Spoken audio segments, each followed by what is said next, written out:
Junior সাকিবের টুনটুনি নিয়ে যা হাতে নিয়ে যে বই রয়েছিলি, তো এইটা তো পুরো বাংলাদেশ আতঙ্ক সৃষ্টি হয়ে গেছে তোর জন্য। আজকে আমরা সিঙ্গেল মাইয়ারা আরো কত লক্ষ লক্ষ সিঙ্গেল মাইয়ারা আসলে মানে না বিয়া হয়ে মরে যাবে, যেটা সত্যি কথা। পোলাদের মধ্যে এক সৃষ্টি হয়েছে যে আল্লাহ দেখা গেছে বোর পাশে ঘুমায় থাকুন, পরে একটু পরে টুনটুনি নাই। এখন সবাই এখন লোহার প্যান্ট পরে এটার মধ্যে লক আপ তালা সিস্টেম করে এখন সেফটি নিয়ে বের হয়ে যাচ্ছে বা বের হবে, এরকম সিস্টেম আসতেছে। আমি বলবো যে শিক্ষা দৃষ্টান্তমূলক শাস্তি হওয়া উচিত। এই শুধু এক শিখা না, সারা বাংলাদেশে এরকম অনেক শিখা আনাচে কানাচে আছে, কারোটা খবর প্রকাশ পায়, কারোটা পায় না। শিখা যে তার জুনিয়র সাকিব তার হাজবেন্ডকে যে এরকম বিকলাঙ্গ করে দিয়েছে, ছেলেটার লাইফটা হেল করে দিছে, ভবিষ্যৎটা নষ্ট করে দিছে। ছেলেটা কখনো সন্তানের বাবা হইতে পারবে না, বংশের বাতি জ্বালাইতে পারবে না। এই যে প্রত্যেকটা ছেলে, প্রত্যেকটা পুরুষ মানুষের কিন্তু এটা একটা মানে আল্লাহ প্রদত্ত দেওয়া অস্কার অ্যাওয়ার্ড, নোবেলের মতো।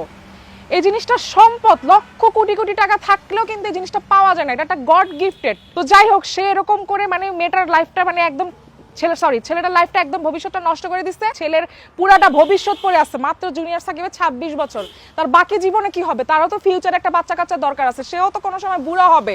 সে মারা গেল তো বাচ্চাগুলো দোয়া করতো। প্রত্যেকটা লাইফের কিন্তু বিয়ের পরে কিন্তু একটা সন্তান দরকার, সেটা ছেলে হোক বা মেয়ে হোক। সে তো কখনো বাবা হইতে পারবে না।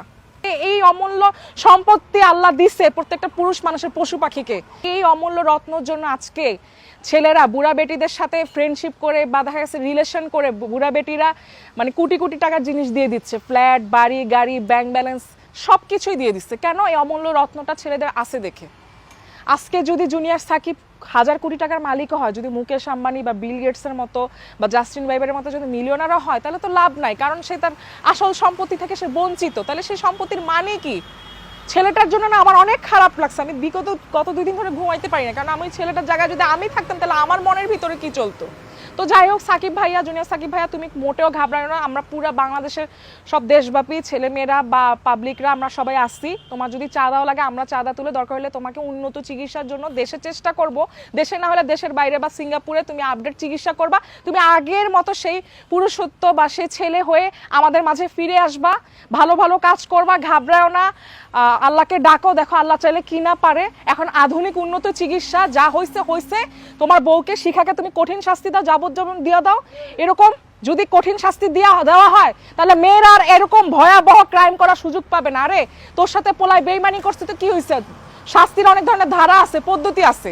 তুই প্রশাসন ডাক, তুই হিউম্যান রাইটস ডাক, তুই পোলার বাপ মার সাথে বস, গার্ডিয়ান আত্মীয় স্বজনের সাথে বস, সমাজে যারা আছে প্রতিবেশীর সাথে বস, বা ফ্রেন্ড সার্কেল যারা আছে যে আমার সাথে এরকম কাজ করছে তারা যাবে। আমি বললাম না, যদি শিখাকে কঠিন শাস্তিটা দেওয়া হয়, মানে এটা যদি অ্যাপ্রুভেল হয়ে যায়, তাহলে দেখা গেছে যে আবার লাইফ স্টাইল সবাই স্বাভাবিক হয়ে যাবে।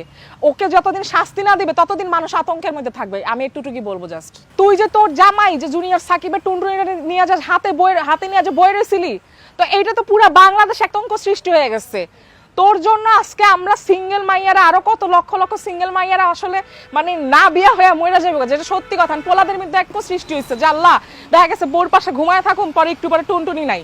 ব্যাপারটা তো ওরকমই হইব। তুই কেমনে পারলি? এটা তুই তোর মাথায় কেমনে আইলো যে এমন করে? এটা কি গরুর টুনটুনি যে তুই এইভাবে বয়ে রেছিস? এটা কি মগের মূল্য? তুই কি করছিস তুই নিজেও জানোস না। তুই তোর নিজের জামাইয়ের পার্সোনাল সম্পদ তুই মানে কি বলবো লন্ডা মন্ডা করে বয়ে রয়েছে। তোমার কারণে আজকে ছেলেরা পুরো দেশবাসী হয়ে পড়ছে। কি ছেলে, কি বুড়া, কি বেটা, কি জোয়ান, কি যাই হোক, এখন সবাই এখন লোহার প্যান্ট পরে এটার মধ্যে লক আপ তালা সিস্টেম করে এখন সেফটি নিয়ে বের হয়ে যাচ্ছে বা বের হবে, এরকম সিস্টেম আসতেছে। তোমার জন্য আজকে মানে লোহার প্যান্টের ফ্যাক্টরিও মানুষ খুলতে বাধ্য হবে। একমাত্র তুমি সৃষ্টি করছো, তোমাকে যাবজ্জীবন কারাদণ্ড তোমার অনিবার্য হয়ে গেছে। তোমার যেমন কর্ম তেমন ফল। তুমি মনে করছো যে তুমি এই টুনটুনিটা নিয়ে একেবারে কি দুনিয়াকে একবারে ইয়ে করে ঘায়েল করে ফেলছো।